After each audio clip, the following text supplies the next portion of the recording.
Yo, what's up guys? So for today's video is magpapa-change oil tayo ng ating broom broom. Kung tatanungin ninyo ako kung saan ako nagpapa-change oil, of course sa Yamaha. So sa mga nakakaalam kung saan yung Y-zone sa my Greenfield, so dyan po ako nagpapa-change oil. So dahil medyo mahaba ang pila and of course wala tayong ginagawa. So maglibot-libot muna tayo dito sa loob ng Y-zone. And tingin-tingin tayo sa ating mga dream bike. So lahat ng mga dream bike na gusto ng mga tao is nandito mula sa mga lower CC hanggang sa higher CC. Mula sa sports bike hanggang sa sports big bike. Imagine dati tumitingin-tingin lang talaga ako sa Y-Zone sa kanilang mga sports bike. After a years, nagkaroon na tayo ng sarili nating sports bike. Di ba nakaka-proud naman talaga? Since busog na ang ating mga mata, tara, proceed na tayo sa waiting area.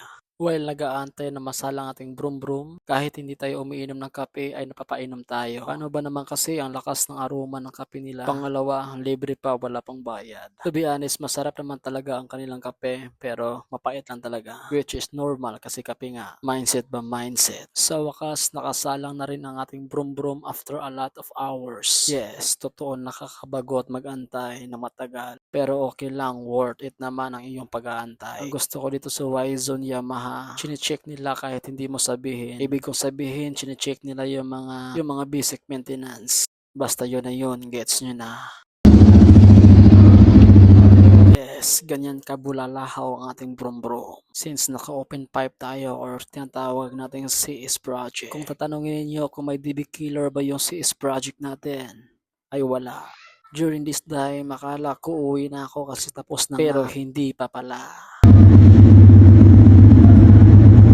Paano ba naman kailangan ko pa pala magbayad? Kaya ayun, inasikaso ko na para makakauwi na tayo. After ko magbayad, akala ko uwi na ako. Yun pala, hindi pa. Dahil wawashingan pa si Brom Brom. Pasensya na, atat na akong umuwi. R3 pala yun sa'yo. Hindi po. R15 mo yan. R15? R15 lang to.